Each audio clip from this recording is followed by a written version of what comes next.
آپ تنقید کریے، ہم کو اعتراض ہرگز نہیں ہے، مگر تنقید کے نام پر گستاخی کرتے جائیں گے، یہ کون سا انصاف ہے؟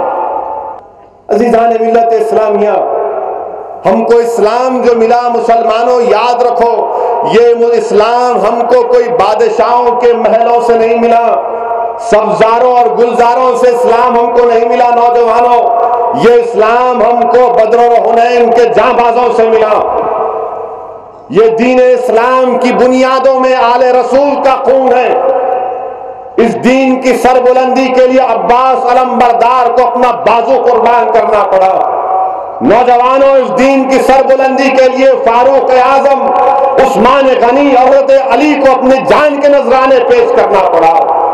اس دین کی سربلندی کے لیے امام حسین نے اپنے خاندان کے ساتھ کربلا میں اپنی جان کی عظیم قربانی دی، تب جا کر اسلام ہم کو ملا۔ تو نوجوانوں، کیا تم آج اس دین کی سربلندی کے لیے کیا تم قربانی دینے کے لیے تیار ہو یا نہیں ہو؟ اور اگر تم تیار ہو تو جیسا یہاں پر کہا گیا کہ نمازوں کی پابندی کرو، تم بغیر اپنے آپ کو، اپنے سر کو اللہ کے سامنے جھکائے تم گستاخوں کا خاتمہ نہیں کر سکتے۔ تم اپنے سر کو اللہ کی بارگاہ میں جھکاؤ، یاد رکھو ساری دنیا تمہارے سامنے اپنے سر جھکا کر کھڑی ہو جائے گی۔ ہم اللہ کے سامنے سر نہیں جھکاتے اور یہ سمجھتے کہ ساری دنیا ہمارا فیصلہ مانے گی، نہیں مانے گی۔ قرآن میں اللہ نے فرما دیا کہ جو گستاخ ہوتا ہے وہ حرامی ہوتا ہے، ولد الحرام ہوتا ہے۔ ولید بن مغیرہ کے تعلق سے اللہ کے رسول قرآن کریم میں اللہ نے اس کے 10 عیب بتا دیے، وہ 9 عیب جانتا تھا، 10واں عیب وہ نہیں جانتا تھا۔ اپنی ماں کے پاس دوڑا اور جا کر پوچھا کہ بول یہ عیب مجھ میں ہے یا نہیں؟ تو اس کی ماں نے کہا ہاں، تیرا والد مخنث تھا، تو کسی چرواہے کی اولاد ہے۔ تو یہ جو کارٹون بنایا یہ حرامی، یہ جو ٹریلر بنایا یہ ولد الحرام، یہ حرامی۔ اس کی ماں کہاں جا کر اپنا منہ کالا کری؟ سلمان رشدی حرامی، اس کی ماں جا کر کہاں منہ کالا کری؟ تسلیمہ نسرین حرامی، اس کی ماں کہیں پر جا کر اپنا منہ کالا ہوگی۔ اور صبح قیامت تک جو بھی آقا کی شان میں گستاخی کرے گا وہ ولد الحرام ہے، حرامی ہے۔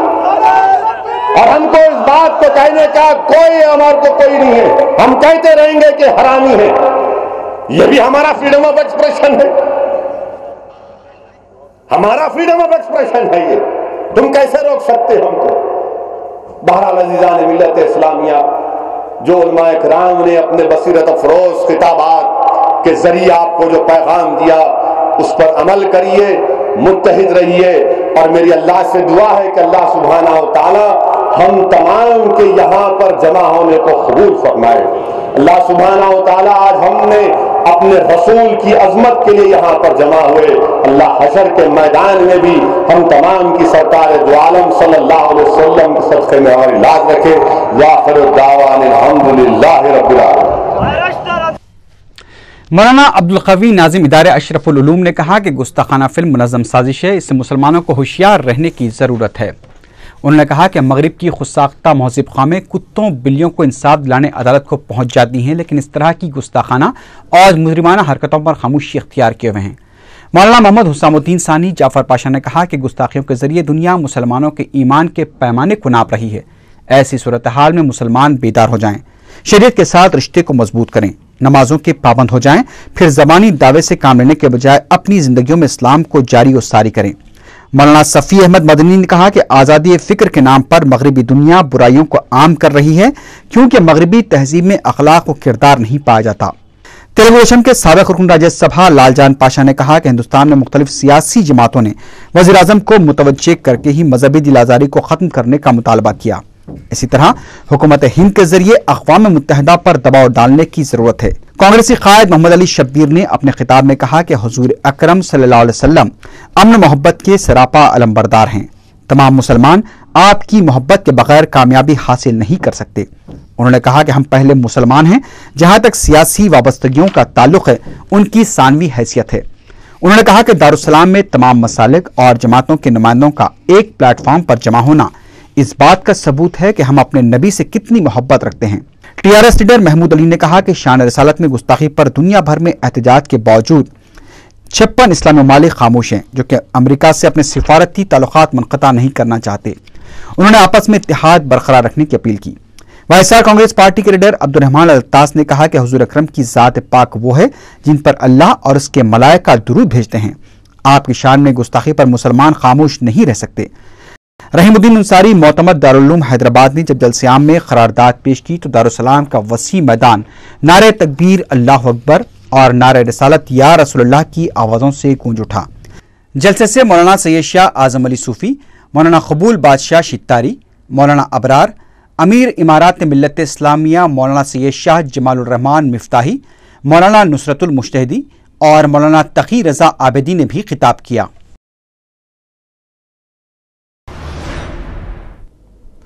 آسام کے پریشان حال مسلمانوں کی امداد کے لیے مجلس ریلیف فنڈ میں عطیات جمع کروانے کا سلسلہ جاری ہے۔ ملک پیٹ کے سرگرم مجلسی کارکن احمد نے اپنے کمسن فرزند کے ساتھ صدر مجلس بیرسٹر اسد الدین اویسی سے ملاقات کی اور مجلس ریلیف فنڈ کے لیے 20,000 روپیوں کا چیک حوالے کیا۔ ریاستی حج کمیٹی سے جانے والی عازمین کے ساتھ روپیے کی الٹ پھیر اور دھاندلیوں کے واقعات سامنے آنے لگے ہیں۔ عازمین کے تیسرے قافلے کی روانگی کے دوران ایک معمر عازمہ اور ان کے ساتھ محرم کی حیثیت سے جانے والے نصیر نامی شخص کو پریشان کن صورتحال کا سامنا کرنا پڑا۔ بدر النساء نامی عازمہ نے بتایا کہ انہوں نے حج ہاؤس میں ایک ذمہ دار نظر آنے والے وقار نامی شخص کو 2,69,000 روپے حوالے کیے تاکہ رقم حج کمیٹی میں جمع کر دی جائے۔ یہ عازمہ جب رپورٹنگ کے لیے حج کمیٹی کے دفتر پہنچی تو انہیں پتا چلا کہ رقم جمع نہیں کی گئی ہے اور وقار نامی شخص عازمین کے دوسرے قافلے کے ذریعے سعودی عرب روانہ ہو چکا ہے۔ حج کمیٹی کے ذمہ داروں نے فون پر وقار سے رابطہ کیا تو وہ مختلف بہانے بنانے لگا کہ رقم اس کے پاس موجود ہے، وہ انتظام کروا دے گا۔ حج کمیٹی کے عہدیداروں سے رابطہ کیا گیا تو انہوں نے یکسر لا علمی کا اظہار کیا۔ سوال یہ پیدا ہوتا ہے کہ وقار نامی شخص کو کس نے عازمین سے رقم حاصل کرنے کے اختیارات دیے؟ حالانکہ کمیٹی ڈرافٹ وصول کرتی ہے، پھر کس طرح وقار ان عازمین کا اعتماد حاصل کرنے میں کامیاب ہوا؟ حج کمیٹی کے ذمہ دار جب سعودی عرب میں موجود وقار سے فون پر بات کر رہے تھے تو انتہائی عزت سے وقار بھائی کہہ کر مخاطب کیا، جیسے کہ جان پہچان خاصی پرانی ہو۔ واضح ہے کہ ریاستی حج کمیٹی سے روانہ ہونے والوں کی اکثریت ایسے افراد پر مشتمل ہوتی ہے جو تنکا جوڑ کر آشیاں بناتے ہیں، اور حج ہاؤس میں انہیں اس قسم کی صورتحال کا سامنا کرنا پڑے تو ذمہ داری کون قبول کرے گا؟ سینٹرل زون کے مجلسی کارپوریٹرز کا ایک اجلاس زونل کمشنر کے دفتر میں منعقد ہوا۔ اس اجلاس میں سابق ڈپٹی میئر جعفر حسین معراج کے علاوہ کارپوریٹرز محسنہ پروین، محمد غوث، روی یادو کے علاوہ مجلسی کارکنوں نے شرکت کی۔ اجلاس میں سینٹرل زون کے بلدی ڈویژنز میں گزشتہ 3 سال سے زیر التوا تعمیری کاموں کا جائزہ لیا گیا اور ان کاموں کی جلد تکمیل کے سلسلے میں ایڈیشنل کمشنر بلدیہ سے نمائندگی کی گئی۔ مجلسی کارپوریٹرز نے بتایا کہ ان کے حلقوں میں چند کام عرصے دراز سے زیر التوا ہیں جس سے شہریوں کو دشواریاں ہو رہی ہیں۔ ایڈیشنل کمشنر نے 1 ہفتے کے اندر اس سلسلے میں تمام ضروری اقدامات کرنے کا تیقن دیا ہے۔ گوپال پورم پولیس نے طلایہ گردی کے دوران 9 فاحشاؤں کو گرفتار کر لیا ہے۔ سب انسپکٹر ایم رمیش نے 4 ٹی وی کو بتایا کہ اتوار اور پیر کی درمیانی شب 2 گروپوں میں جھگڑا ہو رہا تھا۔ پولیس تعاقب کر کے مقام واقعہ پہنچی لیکن پولیس کو دیکھتے ہی دونوں گروپ کے افراد فرار ہونے میں کامیاب ہو گئے۔ پولیس نے تفصیلات معلوم کی تو پتہ چلا کہ وہ فاحشاؤں کے لیے جھگڑا کر رہے تھے، جس پر پولیس نے وہاں موجود فاحشاؤں کو گرفتار کر لیا اور انہیں پیر کے دن عدالتی تحویل میں دے دیا۔ سرو نگر پولیس نے خاتون کو جان سے مار دینے کی کوشش کرنے والے شخص کو گرفتار کر لیا ہے۔ پولیس کے مطابق پیر کی صبح کلیان نامی ایک شخص کو گرفتار کر کے تفتیش کی تو اس نے اپنے جرم کا اعتراف کر لیا اور پولیس کو بتایا کہ خاتون شانتی کے ساتھ یک طرفہ محبت کیا کرتا تھا اور شانتی اسے نظر انداز کیا کرتی تھی، جس پر برہم ہو کر اس نے اس کا قتل کرنے کی کوشش کی۔ لنگر ہاؤس کی رہنے والی 8 سالہ انیتا 13 جون سے لاپتہ بتائی جاتی ہے۔ وہ اپنے گھر کے سامنے کھیل رہی تھی۔ کسی کو نظر آ جائے تو خواہش کی گئی ہے کہ لنگر ہاؤس پولیس کو اس کی اطلاع دی جائے۔ آخر میں سرخیاں ایک بار پھر۔ بائیو ڈائیورسٹی کانفرنس کے دوسرے مرحلے کا آغاز۔ 173 ممالک کے 5000 مندوبین کی افتتاحی پروگرام میں شرکت۔ بائیو ڈائیورسٹی کانفرنس کے مندوبین کی سیکیورٹی کے لیے سٹی پولیس کے خصوصی انتظامات۔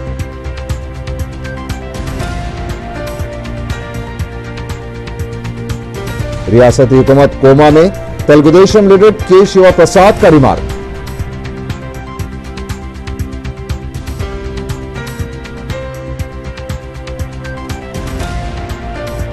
وجے امّا کی دہلی میں صدر جمہوریہ سے ملاقات، وائی ایس جگن سے ناانصافی کی شکایت۔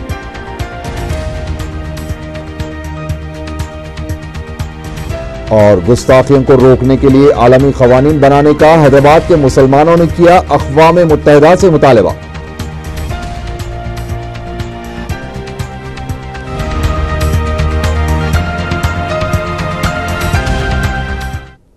اسی کے ساتھ ہی 4 ٹی وی خبرنامہ یہیں ختم ہوا۔ اللہ حافظ۔